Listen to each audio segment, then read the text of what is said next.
আমিন।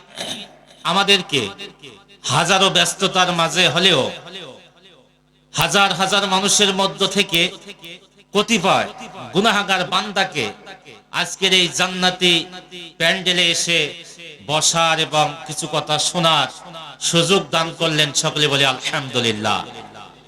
সম্মানিত হাজিরিন, আশরাফ আলী থানভী রহমাতুল্লাহ আলাইহি বলেছেন, আলহামদুলিল্লাহর মধ্যে 8টা বর্ণ আছে, 8টা হরফ আছে।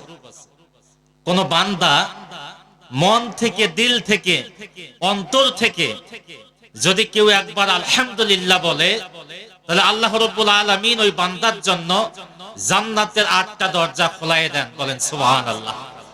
এই জন্য আমরা আরেকবার বলি আলহামদুলিল্লাহ। আল্লাহ রাব্বুল আলামিন বলেছেন, লা ইন শাকারতুম লা আযীদান্নাকুম ওয়া লা ইন কাফারতুম ইন্না আযাবি লাশাদীদ। কোন গোলাম নিয়ামত পাওয়ার পরে যদি শুকরিয়া আদায় করে, তাহলে আমি আল্লাহ তাআলা তার নিয়ামতকে আরো বহুগুণ বাড়ায় দেই। বলেন সুবহানাল্লাহ। নিয়ামত কি? আপনি আমি সুস্থ আছি। ঠিক এই মুহূর্তে চিন্তা করেন, রংপুর মেডিকেল কলেজ হসপিটাল কিংবা লালমনিরহাট জেলা হসপিটালে কিংবা রংপুর শহরের বড় বড় ক্লিনিকগুলোতে এই মুহূর্তে অনেকে শুয়ে আছে। কারো বা চক্ষু নাই, কারো হাত নাই, কারো কিডনি চলে না, কেউ ক্যান্সারে আক্রান্ত, কেউ বা অ্যাক্সিডেন্ট করে রংপুর হসপিটালের জরুরি বিভাগে ভর্তি আছে। ঠিক ওই মুহূর্তে আল্লাহ সুবহানাহু ওয়া তাআলা আপনাকে আমাকে নিরাপদ রেখে কোরআনের মাহফিলে এসে বসার সুযোগ দান করেছেন। এই জন্য আমরা আরেকবার বলি আলহামদুলিল্লাহ। সম্মানিত হাজিরিন, লক্ষ কোটি দরুদ ও সালাম বর্ষিত হোক বিশ্ব মানবতার মহান শিক্ষক সাইয়্যিদুল আম্বিয়া, সাইয়্যিদুল মুরসালিন, খাতামান নাবিয়্যিন, যেনার আগমনে জাহেলিয়াতের সমস্ত অন্ধকার দূরীভূত হয়ে গিয়েছিল। যেনার আগমনের কারণে মানবতা শান্তি পেয়েছিল, কল্যাণ পেয়েছিল, মুক্তি পেয়েছিল। যার আগমনের কারণে ঘুণে ধরা সমাজ ব্যবস্থা থেকে জেনা দূরীভূত হয়ে গিয়েছিল, মানুষ হত্যা দূরীভূত হয়ে গিয়েছিল। যার আগমনের কারণে নারীরা তার অধিকার ফিরিয়ে পেয়েছিল, যার আগমনের কারণে শ্রমিকরা তার অধিকার ফিরিয়ে পেয়েছিল। এমন এক সময় ছিল, সেই আরবের যুগে, ওই সময় যদি কোনো কন্যা সন্তান জন্মগ্রহণ করত, তাহলে পিতা এবং মাতা দুইজনে ঘরের কোণে বসে চিন্তা করত যে এই আমার কন্যা সন্তানকে কেমনে হত্যা করা যায়। কারণ পরের দিন যদি এই আরবের লোকেরা জানতে পারে আমার ঘরে কন্যা সন্তান জন্মগ্রহণ করেছে, তাহলে সকলেই আমাকে থুতু দিবে, সকলে আমাকে অবহেলা করবে, সকলে আমাকে তিরস্কার করবে। অমুকে কন্যা সন্তানের পিতা হয়েছে, সিসি অমুকের ঘরে কন্যা সন্তান জন্ম লাভ করেছে। এমন এক পরিবেশ ছিল। রাসূল করিম সাল্লাল্লাহু আলাইহি ওয়াসাল্লাম ওই জামানায় এসে কন্যা সন্তানের মর্যাদা বাড়িয়ে দিলেন। যেই সময় কন্যা সন্তান জন্মগ্রহণ করলে পিতা এবং মাতা পাহাড়ের সেই উঁচু জায়গায় উঠে কন্যা সন্তানকে পাহাড়ের পদদেশে নিক্ষেপ করত। মরুভূমির মধ্যে গর্ত খুঁড়ে ওই কন্যা সন্তানকে জীবন্ত কবর দিত। ঠিক এই পরিস্থিতিতে বিশ্ব নবীর আগমন ঘটল। নবীজি বললেন, যার ঘরে একটা কন্যা সন্তান হবে, আল্লাহ রাব্বুল আলামিন তাকে একটা জান্নাত দান করবে। বলেন সুবহানাল্লাহ। যার ঘরে দুইটা কন্যা সন্তান হবে, আল্লাহ রাব্বুল আলামিন তাকে দুইটা জান্নাত দান করবেন। সাহাবা আজমাইনগণ জিজ্ঞাসা করলো, ইয়া রাসূলুল্লাহ, ইয়া হাবিবাল্লাহ, যদি কারো ঘরে 3টা কন্যা সন্তান হয়, নবীজি বললেন তার জন্য 3টা জান্নাত। বলেন সুবহানাল্লাহ। তাহলে যেই যুগে নারীর অধিকার ছিল না, কন্যা সন্তান জন্মগ্রহণ করলে পরে জীবন্ত কবর দেওয়া হতো, সেই যুগে নবীজির আগমন ঘটার মাধ্যমে তিনি ঘোষণা দিলেন, যার এক কন্যা সন্তান তার একটা জান্নাত, যার 2টা কন্যা সন্তান তার 2টা জান্নাত, যার 3টা কন্যা সন্তান তার 3টা জান্নাত। বলেন সুবহানাল্লাহ। এই নবীর প্রতি সংক্ষিপ্ত আকারে আমরা দরুদ পেশ করি, সকলে বলি সাল্লাল্লাহু আলাইহি ওয়াসাল্লাম। সম্মানিত হাজিরিন, আল্লাহর নবী বলেছে, যে ব্যক্তি আমার উপরে একবার দরুদ পেশ করবে, আল্লাহ রাব্বুল আলামিন তার আমলনামায় 10টা নেকি দান করবেন। বলেন সুবহানাল্লাহ।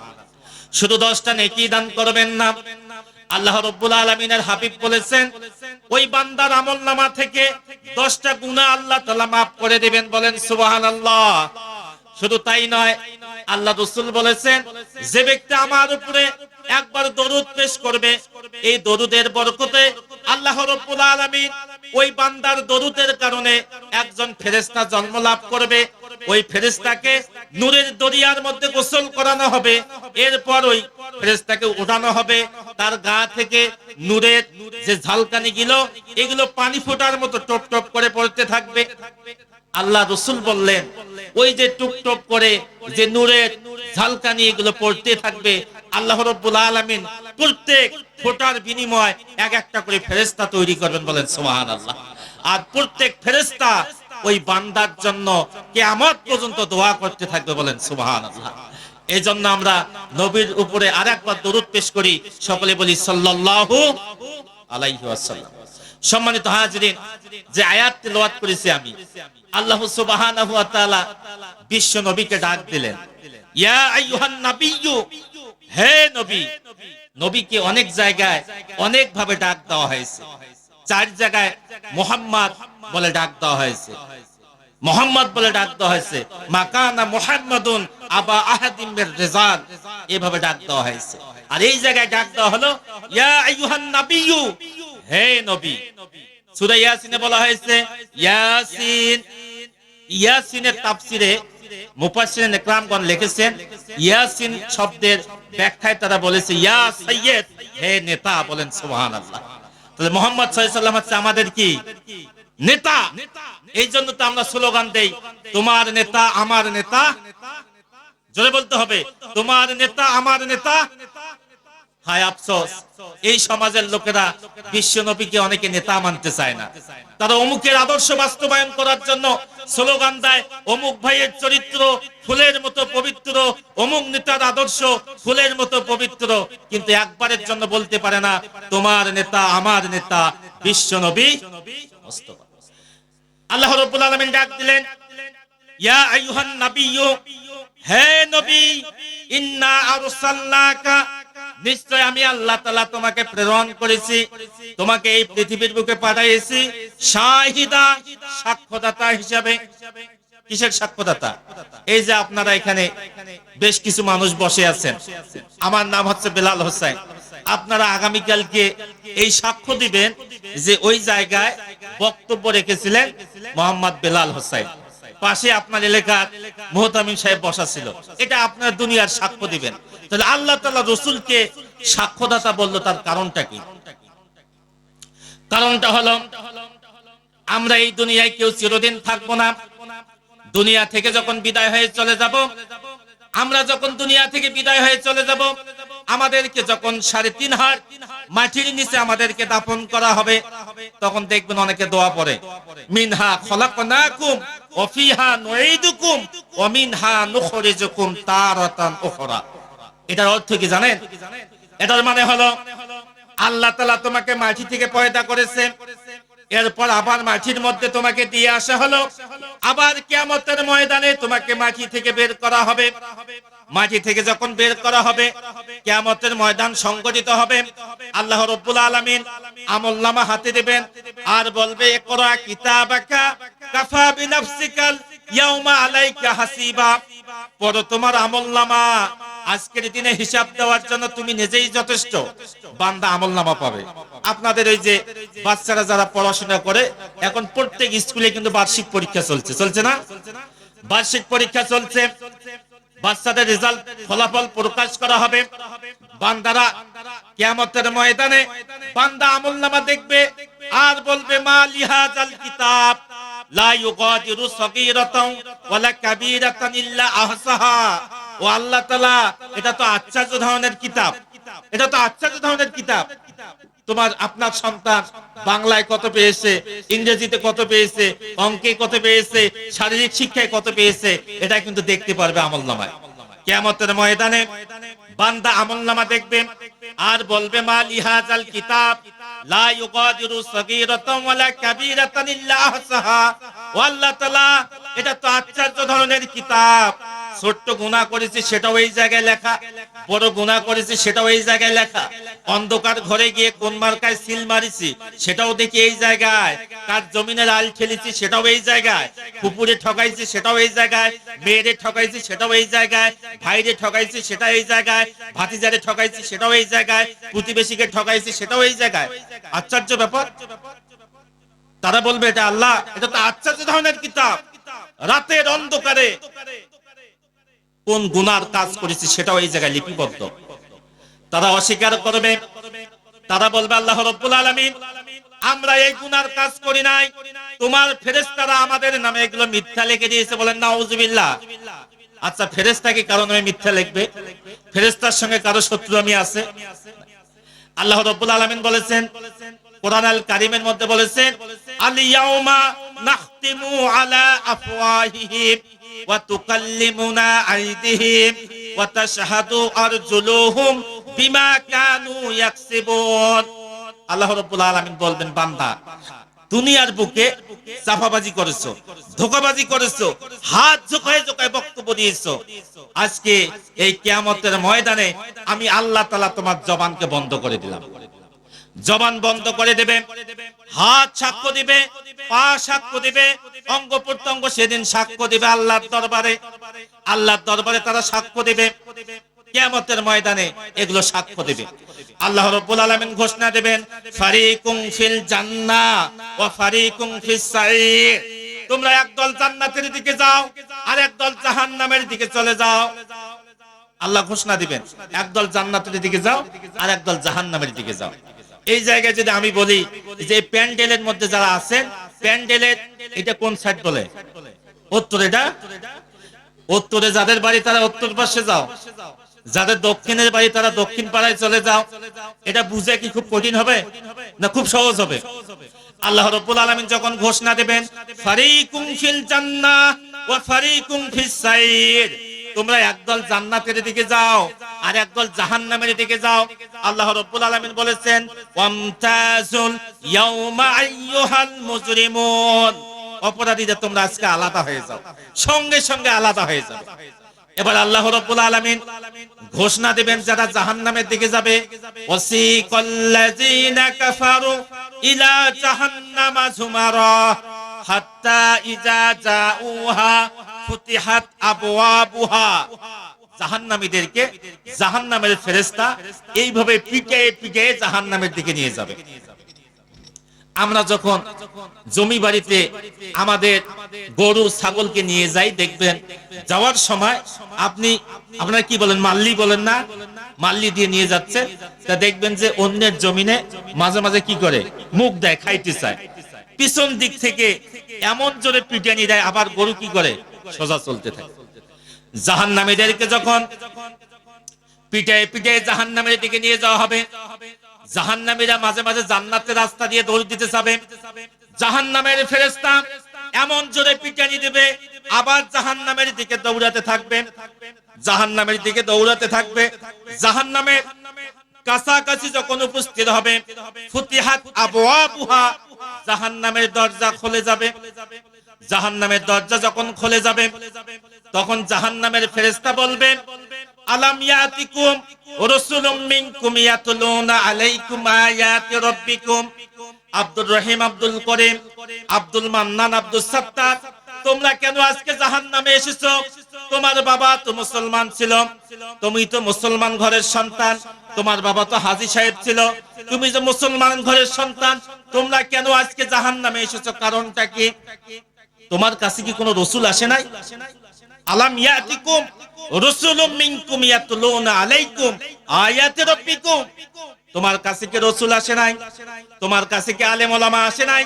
কোরআনের সত্যের দাওয়াতগুলো কি তোমাকে দেওয়া হয় নাই? তোমাকে কি বলা হয় নাই কোরআন অনুযায়ী না চললে তুমি কিয়ামতের ময়দানে তোমাকে জাহান্নামে যেতে হবে? রাসূল হচ্ছেন শুভ সংবাদদাতা, আল্লাহ রাসূল তার উম্মতের জন্য হচ্ছে শুভ সংবাদদাতা। আল্লাহ রাসূল বলেছেন কোন ব্যক্তি যদি এই কাজ করে তাহলে তাকে এই জান্নাত দেওয়া হবে, যদি এই কাজ করে তাকে এই জান্নাত দেওয়া হবে, যদি এই কাজ করে তাহলে আল্লাহ রাব্বুল আলামিন তার গুনাহ maaf করে দিবে। এই কথা আল্লাহ রাসূল অনেক জায়গায় বলে নাই? তো রাসূল হচ্ছে মুমিন বান্দাদের জন্য হচ্ছে শুভ সংবাদদাতা। সম্মানিত হাজিরিন, এই যে কোরআনের ময়দানে আমরা এসেছি, কোরআনকে ভালোবেসে না ঘৃণা করে? কথা বলেন, ভালোবেসে না ঘৃণা করে? ভালোবেসে এখানে এসেছি। কিয়ামতের ময়দানে কোরআন আপনার আমার জন্য সুপারিশকারী হবে, বলেন সুবহানাল্লাহ। কিয়ামতের ময়দান যখন সংগঠিত হবে, কিয়ামতের ময়দানের হিসাব নিকাশ যখন শেষ হয়ে যাবে, একটা কান্নার আওয়াজ আসতে থাকবে। আল্লাহ রাব্বুল আলামিন ডাক দিয়ে বলবে জিবরাইল আমিনকে, জিবরাইল, আজকে তো কিয়ামতের ময়দান সংগঠিত হয়ে গেল। যারা জান্নাতে যাওয়ার তারা জান্নাতে চলে গেল, যারা জাহান্নামে যাওয়ার তারা জাহান্নামে আজকে চলে যাবে। কান্নার আওয়াজ এসে কার? অনেকক্ষণ পরে বলা হবে কোরআন আল কারীমের কান্নার আওয়াজ আসতেছে। আল্লাহ তাআলা বলবেন যে কেন কান্না করে, জানতে চাই। আল্লাহ রাব্বুল আলামিন যখন কোরআনকে জিজ্ঞাসা করবে, কোরআন আল কারীম বলবে, আল্লাহ তাআলা এই কোরআন আল কারীম আমি আমাকে তেলাওয়াত করেছি যারা রাত জেগে জেগে, আমার আলোচনা যারা রাত জেগে জেগে শুনেছে, আমার বিধানগুলোকে বাস্তবায়ন করার জন্য জমিনে যারা কাজ করেছে, শ্রম দিয়েছে, জীবন দিয়েছে, টাকা দিয়েছে, পয়সা দিয়েছে, মেধা দিয়েছে, আয় আল্লাহ তাআলা আজকে আমি তাদেরকে জান্নাতে না দেওয়া পর্যন্ত আমার কান্না বন্ধ হবে না, বলেন সুবহানাল্লাহ। তাহলে কি কোরআন আমাদের জন্য সুপারিশকারী হবে। এরপর আল্লাহ বলবেন যে যাও, তোমার দোয়া মঞ্জুর হয়ে গেল। এরপরে আবার কান্না শুরু করবে। কি কান্না? এবার আল্লাহ তাআলা বলবেন জিবরাইল, আবার কে কান্না করে? আবার খোঁজ করে দেখা হবে। কোরআন আল কারীম কান্না করে। কোরআন আল কারীমকে জিজ্ঞাসা করা হবে, কোরআন কেন কান্না করো, কারণটা কি? আল্লাহ তাআলা দুনিয়ার জীবনে যারা আমার বিরোধিতা করেছে, আমাকে তেলাওয়াত করে নাই, আমার তেলাওয়াত শুনে নাই, আমাকে যারা তার বুকে ধারণ করে নাই, আমার আইনগুলোকে বাস্তবায়ন করার জন্য কাজ করে নাই, আজকে আল্লাহ তাআলা তুমি তাদেরকে জাহান্নামে দিয়ে দাও। তাহলে কোরআন আপনার জন্য আমার জন্য সুপারিশকারী হবে। হয় আপনাকে সুপারিশ করে জান্নাতে নিয়ে যাবে, না হয় এমন অভিযোগ দায়ের করে জাহান্নামে নিয়ে যাবে। কিয়ামতের ময়দানে রাসূল পর্যন্ত আমাদের নামে মামলা দায়ের করবে, যারা শুধু কোরআন পড়েছে, কোরআন তেলাওয়াত করেছে, কিন্তু কোরআনের বিধানগুলো বাস্তবায়ন করার জন্য কাজ করে নাই। আল্লাহ রাব্বুল আলামিন বলেছে, ওয়াকালা রাসূলু ইয়া রাব্বি ইন্না কওমি ইত্তাখাযু হাযাল কুরআনা মাহজুরা। ও আল্লাহ তাআলা, এরা কোরআন তেলাওয়াত করেছে, কোরআনকে লাল কাপড় দিয়া, সাদা কাপড় দিয়ে তারা পেঁচাইয়ে তাকের উপরে রেখে দিয়েছে। মনে করেছে কোরআন তেলাওয়াত করলাম, এটার অনেক সওয়াব, আল্লাহ তাআলা আমাকে জান্নাত দান করবে। আয় আল্লাহ তাআলা, আল্লাহ রাসূল বলবেন, আল্লাহ এই কোরআনকে তারা অকার্যকর একটা কিতাব হিসেবে শুধু তেলাওয়াত করেছে। আচ্ছা বলেন, কোরআন তেলাওয়াতের মধ্যে ফজিলত আছে, এই কথা আমি আপনাদেরকে বলতেছি। আমি বলতেছি না যে তেলাওয়াত করলে সওয়াব হবে না, হ্যাঁ তেলাওয়াত করলে সওয়াব হবে। কিন্তু আল্লাহ তাআলা যে বিধান দিয়েছে, এটা কি শুধু তেলাওয়াত করে সওয়াব কামাইয়ের জন্য? কথা বলেন, শুধু সওয়াব কামাই করবেন এই জন্য এটা দিয়েছে আপনাদেরকে? না, এটা বাস্তবায়ন করা লাগবে। তার বাস্তব প্রমাণ আমি আপনাদেরকে দেই। একজন ব্যক্তি মারা গেল, তার পাশে দাঁড়িয়ে কোরআন তেলাওয়াত করতেছেন, আস-সারিকু ওয়াস-সারিকাতু ফাকতাউ আইদিয়াহুমা জাযাআম বিমা কাসাবা নাকালাম মিনাল্লাহ। এটার অর্থ হচ্ছে চোর কিংবা চুন্নি যদি ধরা পড়ে, ইসলামের বিধান হচ্ছে তার হাত কেটে দাও। এটা হচ্ছে একটা আইন। যে ব্যক্তি মারা গেছে, জীবনে ইসলাম প্রতিষ্ঠার কাজ করে নাই, কোরআন প্রতিষ্ঠার কাজ করে নাই, ইসলামী আন্দোলনের কাজ করে নাই, তার সামনে এই কোরআন তেলাওয়াত করলে আবার খেয়াল করে দেওয়া হচ্ছে, তুমি তো মারা গেছো, এই আইন প্রতিষ্ঠার কাজ করো নাই, কিয়ামতের ময়দানে আল্লাহ তোমাকে ধরবে। কোরআনের মধ্যে আইন আছে, যদি কোন জিনাকার কিংবা জিনাকারিনী মহিলা কিংবা পুরুষ যদি বিবাহের আগে ধরা পড়ে এক শাস্তি, বিবাহের পরে যদি ধরা পড়ে তাহলে আরেক শাস্তি। তো এগুলো হচ্ছে আইন। এগুলো আমরা সমাজের মধ্যে বাস্তবায়ন নাই। আমরা কি করি? শুধু তেলাওয়াত করি আর সওয়াবের আশায় ছুঁয়ে দেই। অথচ আল্লাহ তাআলা বলছেন, হুদাল লিন-নাস ওয়া বাইয়িনাতিন মিনাল হুদাই ওয়াল ফুরকান। কোরআন এসেছে সত্য মিথ্যার পার্থক্য করার জন্য। কোরআন এসেছে এটা হক, এটা বাতিল, এটা সত্য, এটা মিথ্যা, এটা দেখায় দেওয়ার জন্য। কিন্তু আমরা কোরআন থেকে অনেক দূরে সরে আছি। আল্লাহ রাব্বুল আলামিন বলেছেন, লাউ আনজালনা হাযাল কুরআনা আলা জাবালিন লারাআইতাহু খাশিয়াম মুতাসাদ্দিয়াম মিন খাশিয়াতিল্লাহ। আল্লাহ রাব্বুল আলামিন বলছেন, এই কোরআনকে যদি আমি পাহাড়ের উপর নাজিল করতাম, নাজিল করে নাই, আল্লাহ বলছেন যদি এই কোরআনটাকে আমি কোনো পাহাড়ের উপর নাজিল করতাম, তাহলে পাহাড়টা কোরআনের ওজনে ধসে ছিন্ন বিচ্ছিন্ন হয়ে যেত। আচ্ছা বলেন, এই যে কোরআন আছে আমার কাছে, এটার ওজন কি 1 মণ, 5 কেজি, এই 1 থেকে 1.5 কেজি ওজন। এটা যদি কোরআন পাহাড়ের উপরে রাখলে নাকি পাহাড় ধসে পড়ে যাবে।